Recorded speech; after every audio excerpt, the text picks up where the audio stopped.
Gamers and gamettes, what is going on? My name is Tnek127 and welcome back to another video. And in today's video, I'm going to be giving you guys my first impressions of Defiance 2050.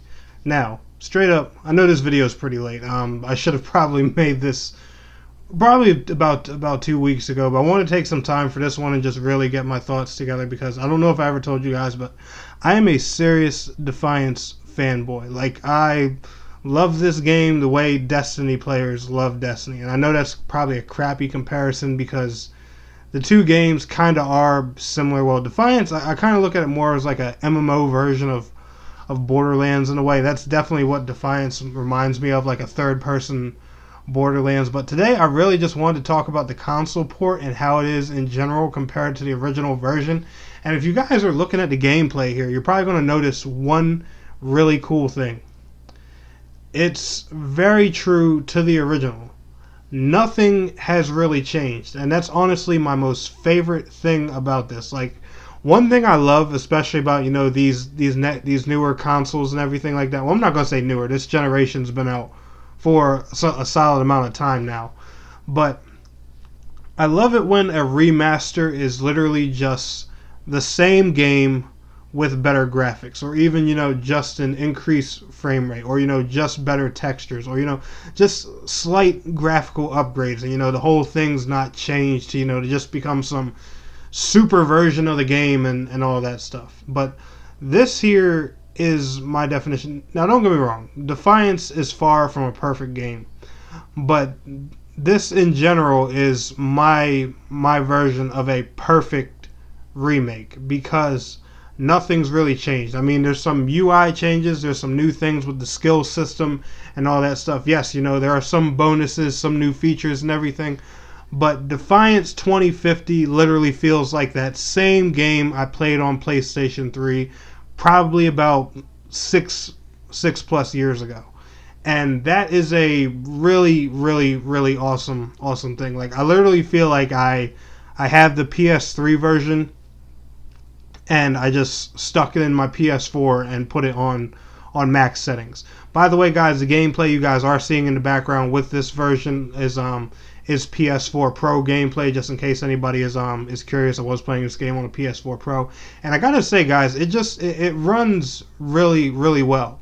And the thing is, like, it's not perfect. You know, the game still has a lot of its old flaws too. The goofy running and crouching animations, the funny jumping, some of the weird voice acting, and a lot of that stuff. But the thing I love about it is they kept it exactly how it was. You know, just besides some great benefits. And I know I sound like a broken record saying that, but it's honestly, you know, just a really good remaster.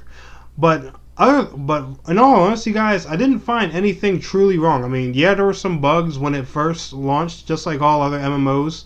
There were, you know, sign-in problems. The game did crash and stuff here and there. Just, you know, normal, regular problems you expect with, you know, any MMO port out there. There's not really, you know, too much to complain about. One thing I didn't notice though, and I will say this, I did do a lot of, like, you know, world bosses, group events, and things like that.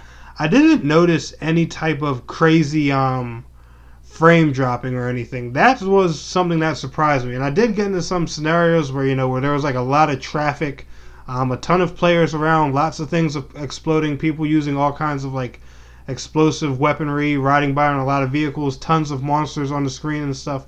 Now, obviously, you know, I didn't have my console hooked up to something where, you know, it'll count the frames per second and all that stuff. But like, I noticed that, you know, there was no obvious decrease in frame rate. Now, I'm sure, you know, the frames probably dipped a little bit during heavy traffic things and stuff like that, which is just, you know, natural for games in general, whether you're playing on console or PC.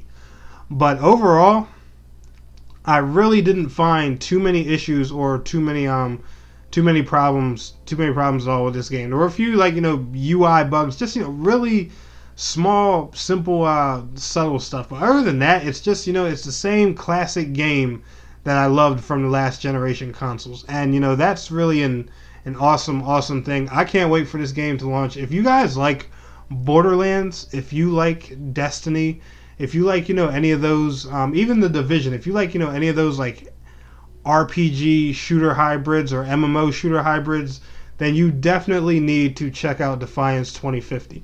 And if you guys don't know, they are going to be they do have Founders Packs on sale on PC. There hasn't been any type of release date or anything like that launched yet, but there are Founders Packs and things coming. There's going to be two $20 ones and one $50 one. Don't worry, guys. I'll be making a news video giving more details and stuff about that. So the game will be able to pre-order, but the Founders Packs are only going to give you 3 days of early access, from what I know. So it's really not too big of a deal. These Founders Packs are more about the goodies and stuff that you get with the Founders Packs more than early access. It's one of those kind of deals. The early access really isn't the big deal. And honestly, one thing I can say about that, and I can speculate on, if it's giving you 3 days early access, I honestly think these Founders Packs, I honestly think the release date of this game is either going to be on a Friday or a Saturday. And the only reason I say that is because if the Founders Packs give you access to the game on a weekend, 3-day early access, that would line the free-to-play launch of the game to come out on a Tuesday. Now, what Tuesday and what weekend this could possibly come out, I'm not sure, but if you guys want me to, I'll definitely make another speculation video talking about that later on.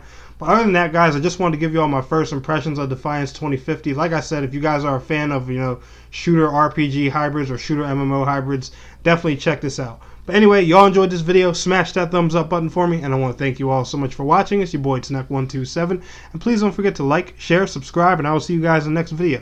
Till next time, peace out, take care.